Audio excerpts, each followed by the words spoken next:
Hello students, in this problem we have to find the number of real solutions of this equation sine inverse of something something given in terms of summation is equal to pi by 2 minus cos inverse of this, lying in the interval minus 1 by 2 to 1 by 2.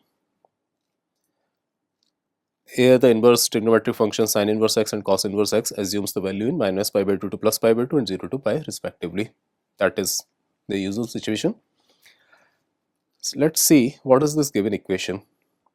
Sine inverse of x raised to the power I plus 1 for I is equal to 1 to infinity. Let's apply the summation. As you can see, this is simply a geometric progression. I is equal to 1, that will give you x square plus x cube plus x raised to the power 4 and so on up to infinity. And this is also a GP with the first term being equal to x by 2 and common ratio x by 2 whole square. First term being equal to x by 2 and the common ratio also being equal to x by 2. So if we apply those summations, this is simply sine inverse of this summation, this one, that will be equal to x square upon 1 minus x, and this one minus x into first term is x by 2, common ratio is also x by 2, so 1a upon 1 minus r, x by 2 is equal to, on the right hand side, pi by 2 minus cos inverse of something is given. Pi by 2 minus cos inverse of something can be written as cos inverse of sine inverse of that something, using the property that sine inverse x plus cos inverse x is always equal to pi by 2. So right hand side can also be written like this, sine inverse of, now let's do this summation. This is a GP with first term being equal to minus x by 2 and common ratio also minus x by 2. So 1 plus x by 2 minus, here minus x is the first term and common ratio is also minus x. So that will be equal to plus x upon 1 plus 1 minus minus x, that is 1 plus x. Now these two equations are equal. Sine inverse of something is equal to sine inverse of something else. Then these two quantities must be equal, as sine inverse is a one-to-one function. So forget about sine inverse. We need to have x square upon 1 minus x minus x square upon 2 minus x is equal to minus x upon x plus 2 plus x upon x plus 1. Now we have to find if this equation has got any solution or not. Clearly x is equal to 0 is a possibility, so forget about that. That is one solution.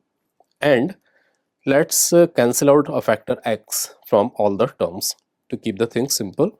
So this is x upon 1 minus x minus x upon 2 minus x is equal to minus 1 upon x plus 2 plus 1 upon x plus 1.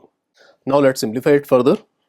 So this will be x into 2 minus x minus 1 plus x divided by x minus 1 into x minus 2, and this will be minus x minus 1 plus x plus 2 divided by x plus 1 into x plus 2.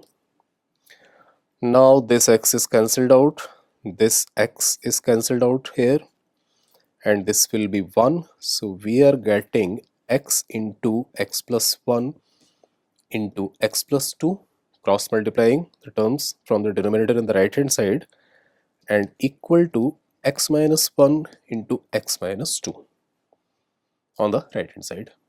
Let's simplify it completely.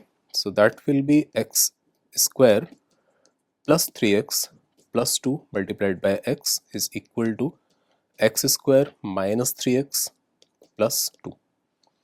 So that will be x cube plus 3x square, so plus 2x square plus 2x plus 3x, 5x minus 2 equal to 0.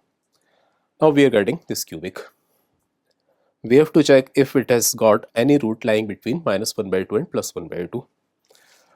For that, we take this function as f of x, and if you differentiate it, you will see that the derivative 3x square plus 4x plus 5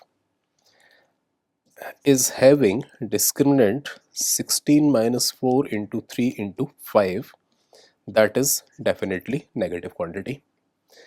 If discriminant is negative, that means this f dash x expression that is going to be greater than 0 for all x belonging to R, as the coefficient of x square is positive. And if derivative is positive, then this function f of x is always going to increase for all values of x.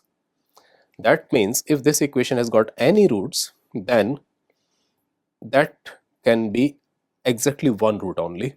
It can't have more than one root.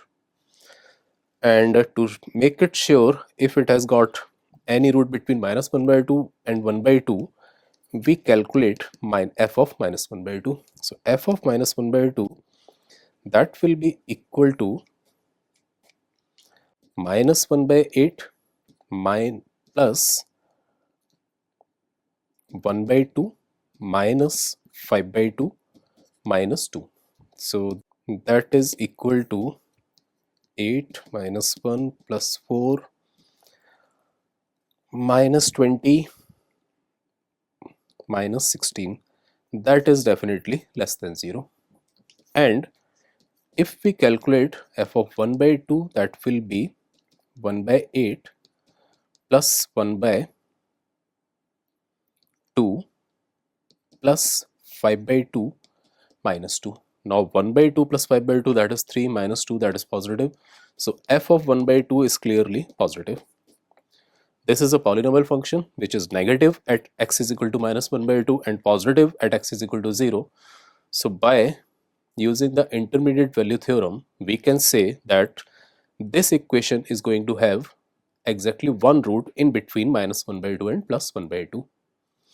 Hence, x is equal to 0 is one root and other root is lying between minus 1 by 2 and plus 1 by 2, and 0 also lies in that interval.